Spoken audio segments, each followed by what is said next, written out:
about. Well, firstly, I'll start with Supanova. You're here in Australia again, visiting the Pop Culture Expo Supanova in Sydney.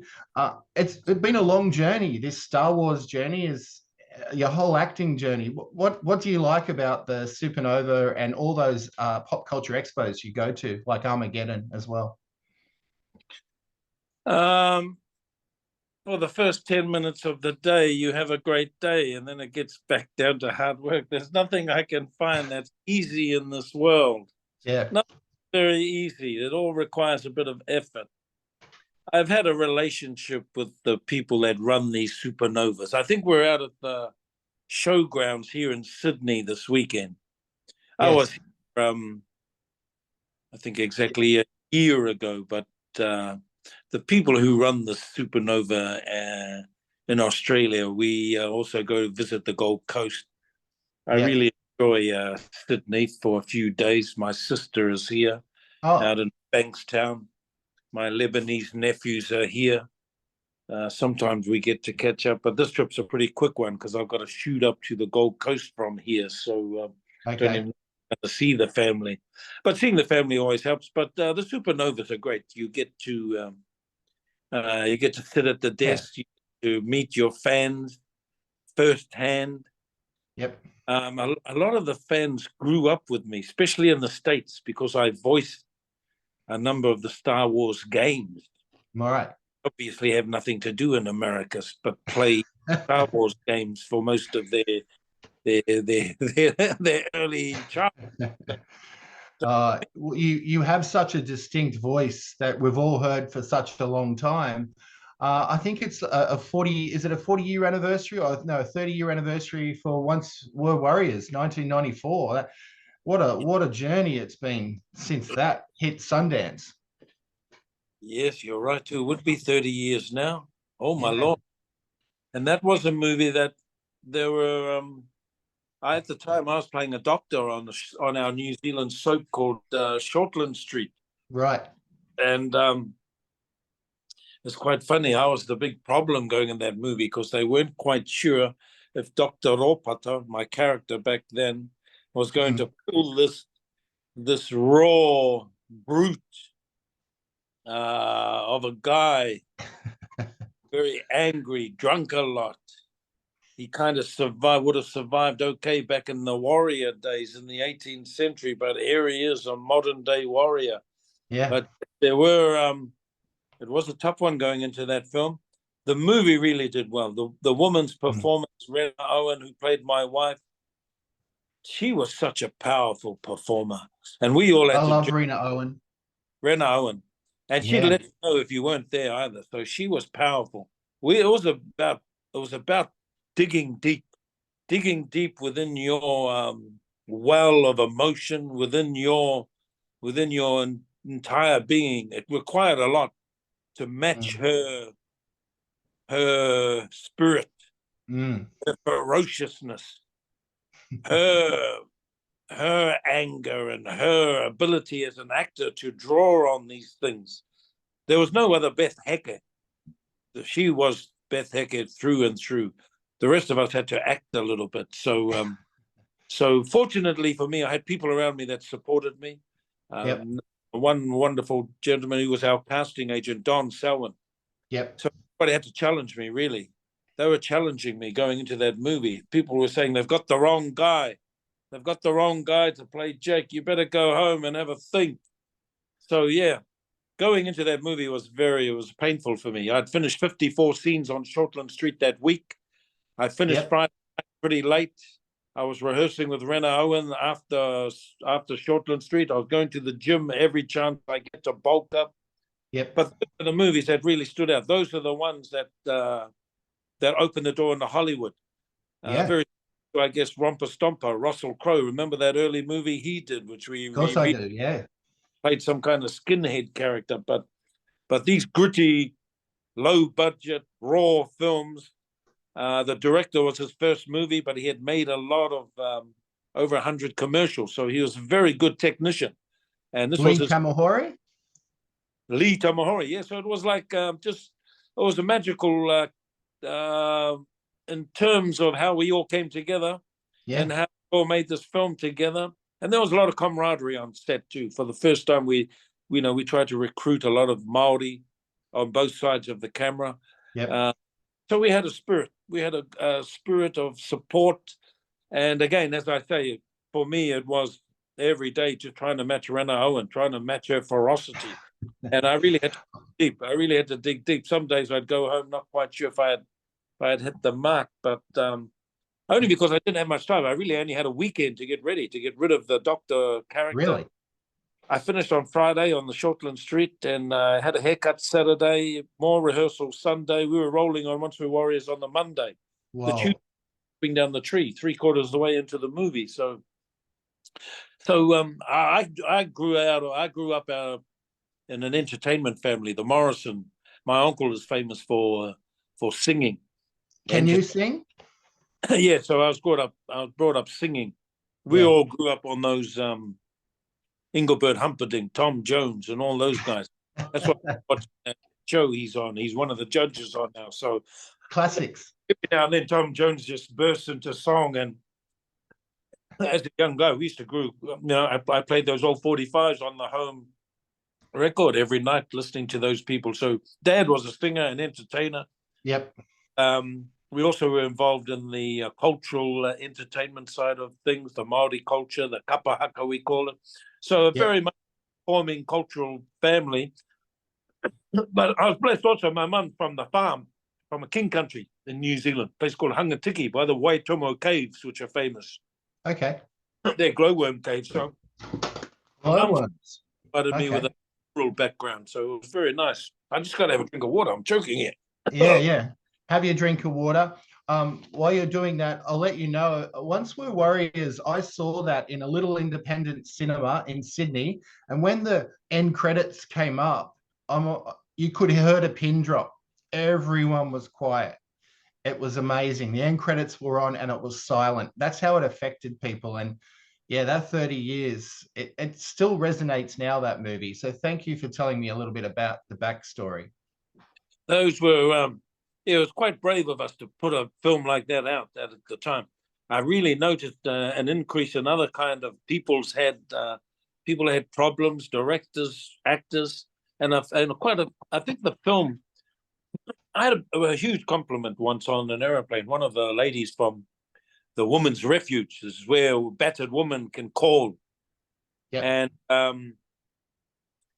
this was at a national level too. She works there, and so she knew all the figures. She said, "It's funny, your movie come out, most of our houses filled up."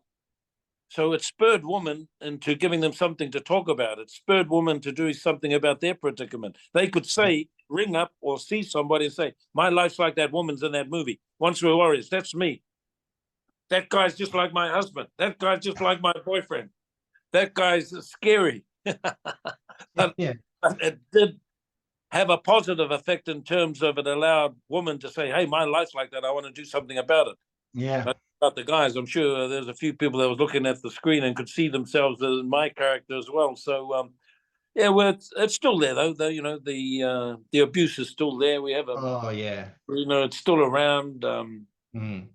Sometimes I get a bit upset because they kind of sometimes praise this Jake the Muss character in a way where they kind of them in a way where they think that's the way to go about life. But really, it was one of those movies. It was one of those ones at the time. I don't think Hollywood had seen anything like it before. A lot of industry people in Hollywood had seen it and, were taken back. People like Arnold Schwarzenegger, Ivan Reitman, who was making comedies at the time, they all seen the movies. I think it showed at the Sundance Film Festival. And I remember when the lights were on, Robert Redford didn't even have a seat. He was sitting on the stairwell. The lights came on and I looked to my right and I could feel the person sitting there. I knew there wasn't a seat. He was just sitting on the step in the theater itself. And it was Robert Redford, moved by it. My greatest compliment was going to work on a movie up in the Daintree some time ago called The Island of Dr. Moreau. Oh, great film. David Thewlis. Brando walked on set one day and his PA said, "Oh, he watched your movie last night." And Did he? Wow, gee, that's amazing. So he invited me to his bus after we'd finished our scene just to have a little word with me. Of course, he had that long where he stayed in Tahiti, so he was quite familiar with the Yeah. Polynesian. And Yeah. that was for me because getting ready, I watched Muhammad Ali videos because I knew Jake was a fan of Muhammad Ali. And I watched Streetcar Named Desire, which Okay. like my Marlon Brando. His name was Stanley Kowalski. Yeah. In a famous movie called Streetcar Named Desire. Great old black and white days. I'm talking about real old movies, but he was my Stanley. The way he stood, the way he sort of had that kind of animal handsomeness about him, but he was still kind of riveting to watch and very, I don't know what's the word. He just just the way the t-shirts were cut. I mimicked a lot of my stuff off him, funnily enough. And then many years later, I go through some of the reports on the movie itself, and there was in the Chicago Times. I remember seeing a bit in the reporter's interview write up. He compared me. This guy's like a mildly Stanley Kowalski. And I Oh, went, hey, wow. I got it.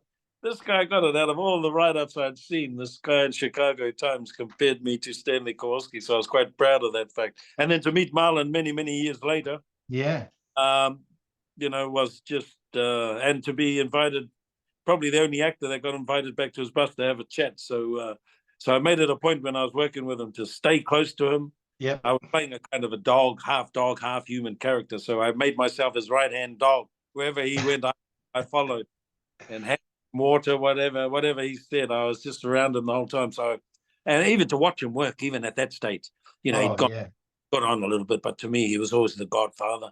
Yeah. To me, just always that on the waterfront guy. To me, he was always that Stanley Kowalski. So to be close to him, to feel his energy, for him to even look at me, and what a look that was. When Brando decided to give you a look, ooh, there's nothing like it. I've never seen anything like it. I had a little time, it was brief.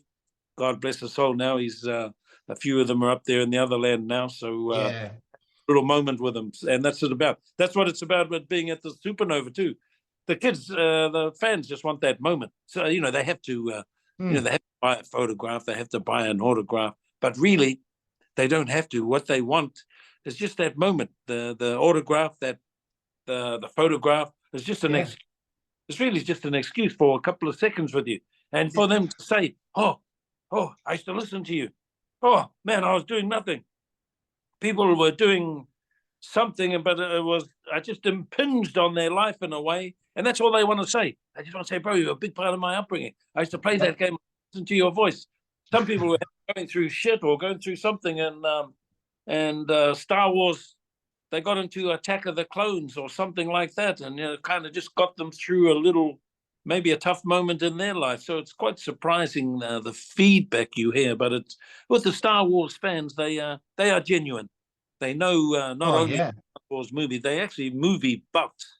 They know a lot about all the other films and all the other stuff too. Very passionate, and it's one of those things that one thing led to another. I think George at the time were looking for this kind of Polynesian race, because George had been down here filming things like Willow and stuff like that in the past, so he knew. Yeah, he had.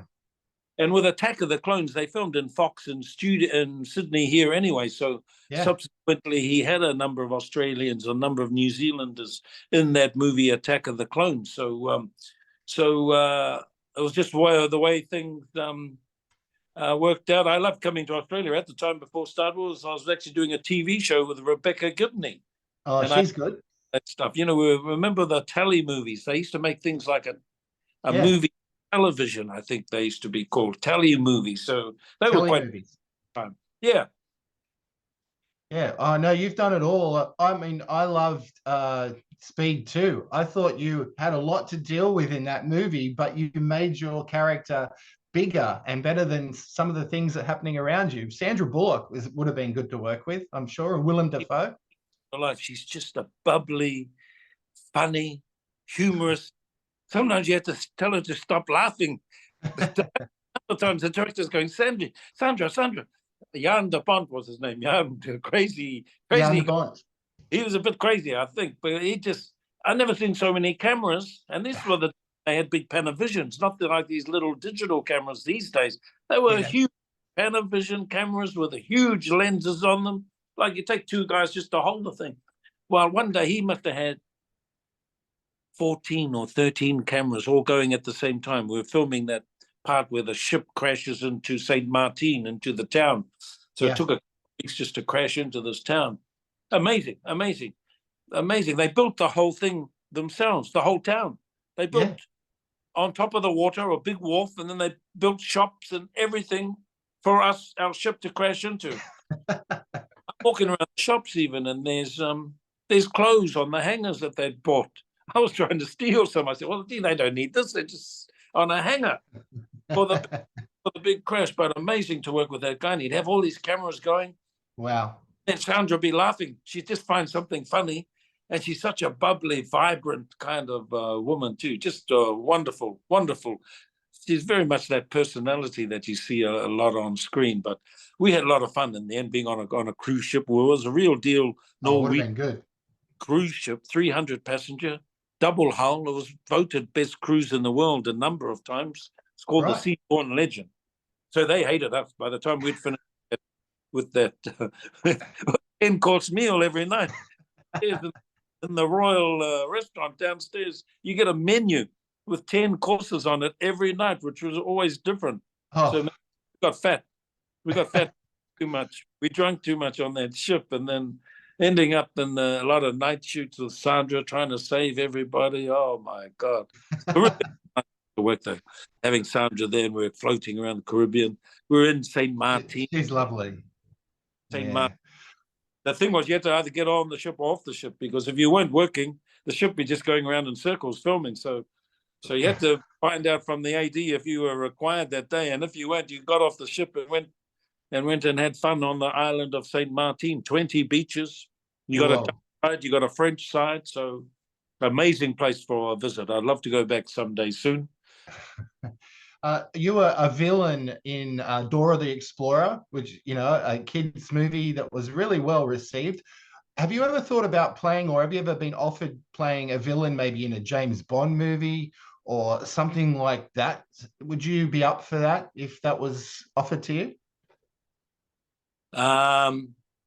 What happened with Dora?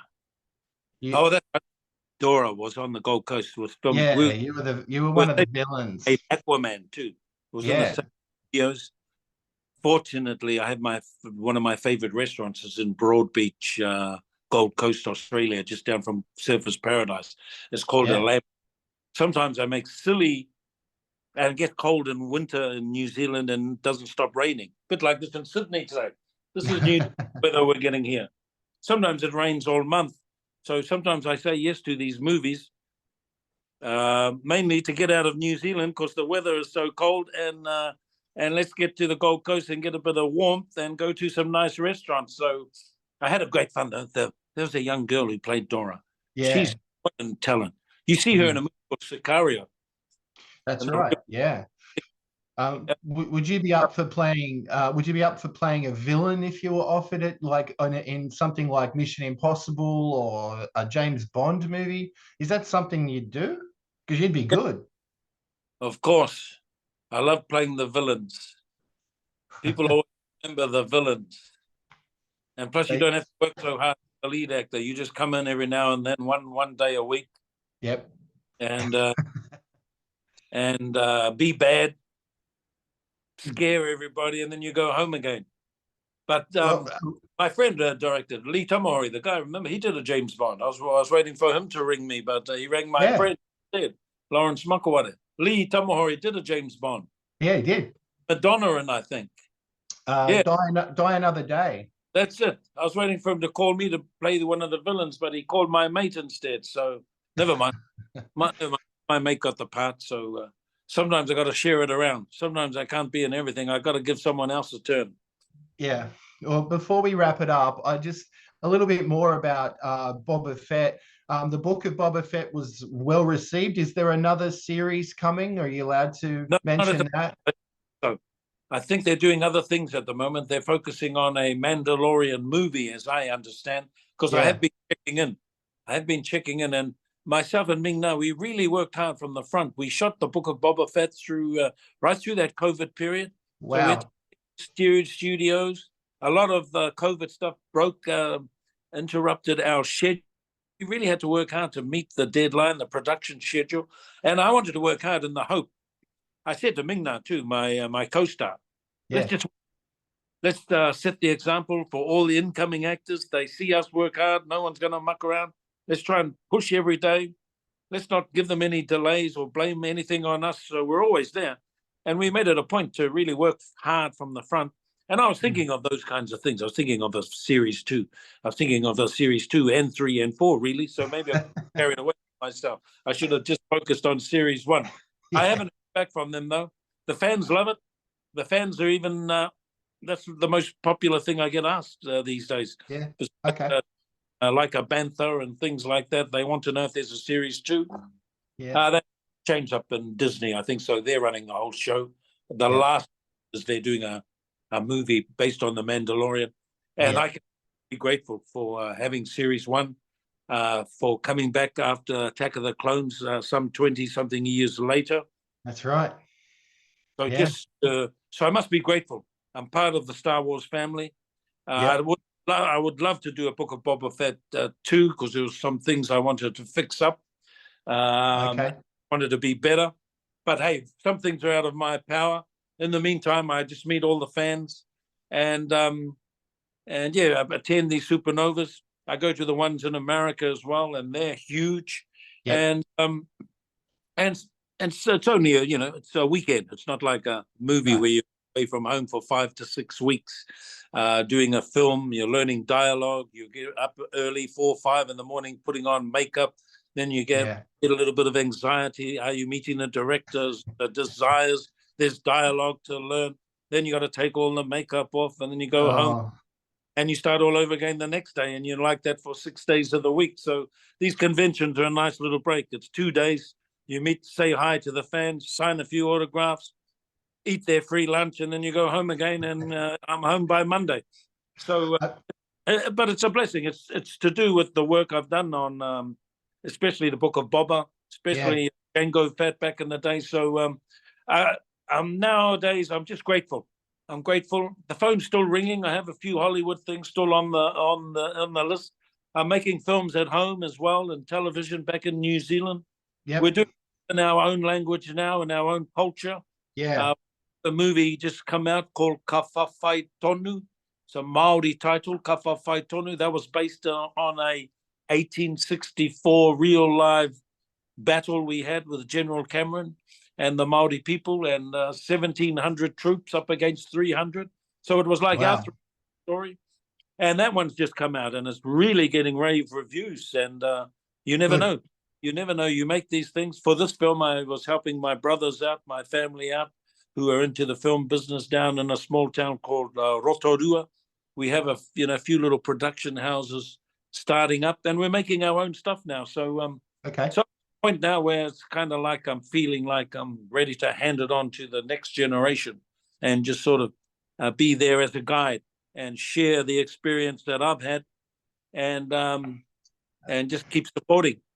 Are you finding more representation now for Kiwis on screen and opportunities since you began, maybe? A little bit. We're still in infancy, I feel. We're still in infancy. We're getting there. We're breaking the barriers down. We're making stuff in our own language now, which was never heard of before, with subtitles. But starting to get a new generation of talent in terms of in front of the camera, actors, performers. New generation also with the technicians. We're getting good people now that know how to work the camera, the sound, and we're getting a pool of our people that are very well qualified to make our own stuff now. Is there a movie that you have made that has gone under the radar that a lot of people don't know that you'd like to recommend? I mean, besides Star Wars and Once Were Warriors, is there anything that you'd like to recommend? Called Crooked Earth. I don't know what it is, that movie, Crooked Earth. Okay. About 2 brothers fighting the land and certain things. That was a great movie. I played a cannibal in one movie called Fresh Meat. That kind of went way under the radar, but maybe that was a good thing. That's so good. Well, all right, I better wrap it up. I've kept you for I'm long going enough. to ask all the other hobbies and get out to this Sydney. Supanova. Where is it? Sydney. Where is it? Sydney Olympic Park. Sydney Olympic Park. I've got to get out there. The bus is. All right, well, go and one last thing. Go to the New Zealand Warriors. Do you still follow the Warriors, the rugby league team? Oh yes, that's my game. League. Yeah. Who was yesterday? Last night, I think. I haven't even had a chance. I love the Warriors. I saw you once. We've got a good coach now. We know which way the try line is now. We've got a great coach, and we're beating teams like the Panthers. I heard so. Yep. I saw the young Cleary on the aeroplane. He was on the aeroplane with me. I had to say, Mr. Cleary, please, you were in the last final. I thought the Broncos had it won, and I went to bed. Yeah. It was kind of a buzz just to talk to Ivan Cleary's son. He was on the plane with me, and just knowing my league too. So I was getting a buzz just talking to him. So yeah, but anyway, we'll see how the long way to go yet. Yeah, go the Warriors. Yep. I've had a buzz talking to you, Mr. Morrison. Thank you for having me. And I'll be out there at Supanova tomorrow. I won't be there today, but maybe we'll cross paths tomorrow. All right. Okay, Shane. Thanks, brother. Cheers. Thank you. Cheers, mate.